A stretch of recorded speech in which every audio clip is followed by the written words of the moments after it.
Well, that's good sports. I'm Brandon. I've been ejected from a Golden Corral Perna.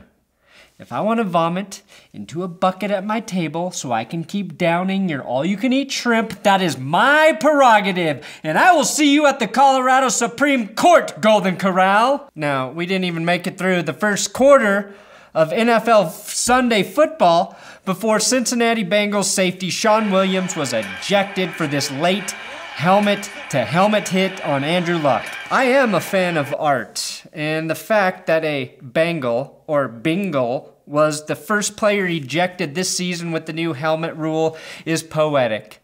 Way to carry on the tradition of Vontez, I'm far from perfect, and Adam Pac-Man Jones. Like a Monet painting or a Mozart sonata, the dirty-ass Bengals doing dirty-ass things is NFL football poetry. We'll review that hit, more bullshit roughing the passer penalties, the god that is Aaron Rodgers, and whatever I can fit into Sunday's football recap. Let's go sports.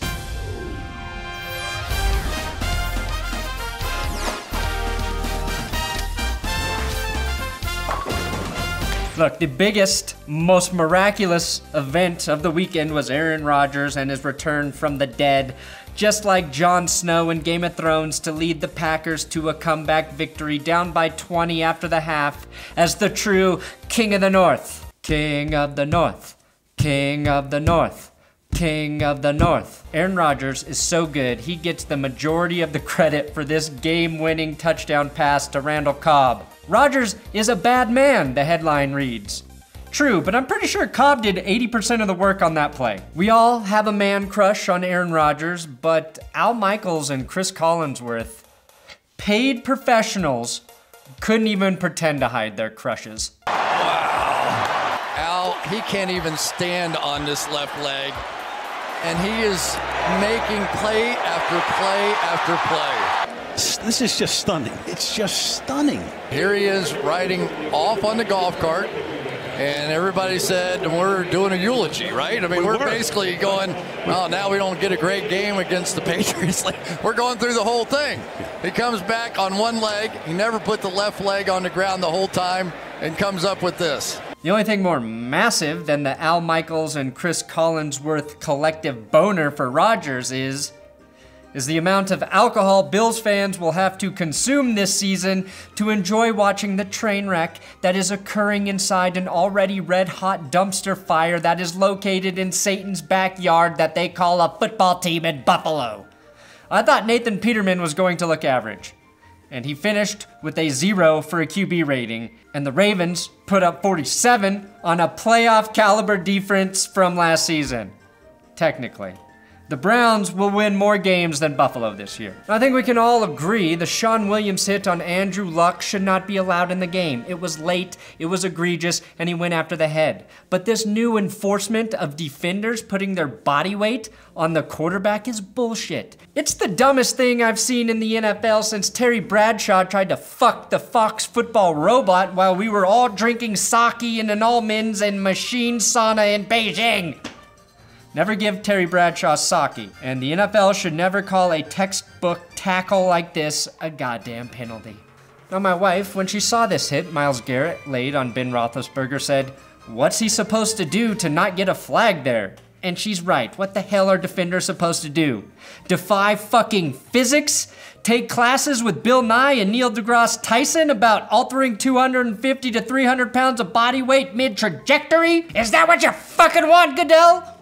He didn't hit the QB late, he didn't hit him high, he didn't hit him low, he tackled him perfectly, and you still penalized him.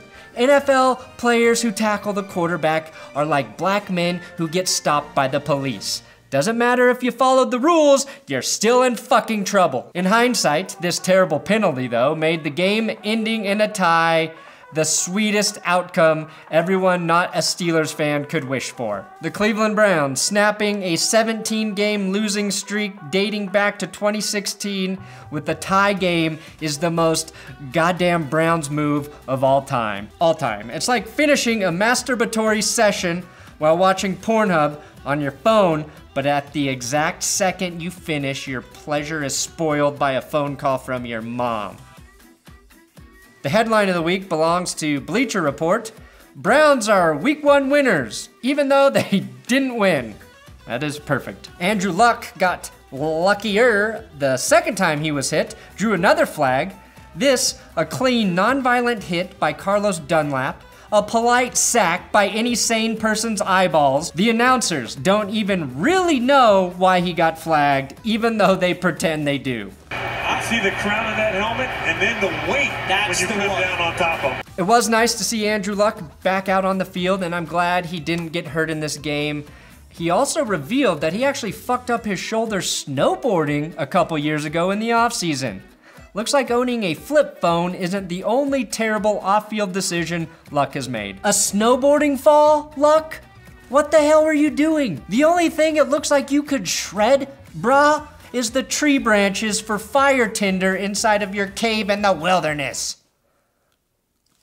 The only powder you should be doing is the kind that goes in your fucking nose. Deshaun Watson spent all of the offseason rehabbing his knee from an ACL injury and getting ready to throw on Sundays. Only problem, he forgot how to hand off the goddamn football. Doing this against the Patriots, Watson? You just let the whole country down. Fumbling on the first offensive play really makes this cool NFL graphic look stupid. Wait, did I say cool graphic? I meant poorly designed. He's before cock? He's before cock? He's before CK? I mean, he did play against the Patriots before cock. What? I will give Jarvis Landry, bless him, this week's Oscar for Best Actor. Goes from instigator to flopping victim. Gotta commend the dedication to looking like a giant wuss by Landry. Also, the most dangerous part of this scuffle is the ref coming in and punching Jarvis in the penis and balls area. Or as doctors refer to it, cock, stick, and nut bags. Speaking of refs hogging all of the attention, check out this zebra in the background leaping to make the catch. Great hands, referee. That ref right now could start at wide receiver for the Cowboys, or maybe even tight end for the 49ers. George Kittle had a good game, minus this one giant drop. Oh, Kittle, a ref outperformed you, dude. Pierre Garçon dropped a touchdown pass. Alfred Morris fumbled on the 1-yard line because of sweaty arms. Jimmy G's interceptions. Kendrick Bourne running the wrong route. There were more missed opportunities for the 49ers than actual 49ers prospecting for gold in the 1800s. And Alfred Morris, you can't blame sweaty arms for a fumble, man. I tried that excuse when I dropped my cousin's baby. She didn't buy it, and that's just a human life, not a missed touchdown in a football game. Good luck getting Kyle Shanahan to buy into that one, Alfred. Phillip Rivers has had to say this after the first game of pretty much every season. We're gonna be just fine. Are you? Are you, Phillip? Or are you going to barely miss the playoffs again because of games you should have won early in the season but didn't? The Chargers also beat themselves, much like the 49ers. Must be a California thing. I wonder if the Raiders and Rams will do the same thing tonight. Which one of those teams will beat themselves? Aaron Rodgers usually plays it cool, but even he couldn't hold back his excitement after his Week 1 masterpiece. We would have had to take something really catastrophic injury-wise to keep me off the field in the second half. Like a broken collarbone? Too soon. Too soon, Packers fans. I'm sorry. When Michelle Tafoya asked him what his injury was, this is what he had to say. My knee. Is it just me, or did he sound like an 80-year-old man talking about a body ailment? My knee. My knee.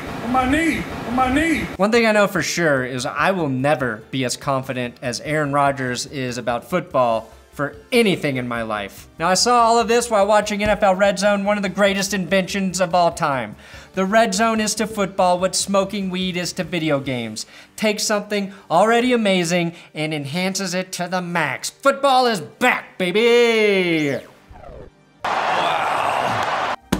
Thanks for watching That's Good Sports. Subscribe here on YouTube. Podcast goes up every Thursday and Mondays now. Check it out on my second channel, That's Good Broncos, or iTunes, Podbean. It's called That's Good Sports Podcast. Pretty original name, right? Fudge. Football.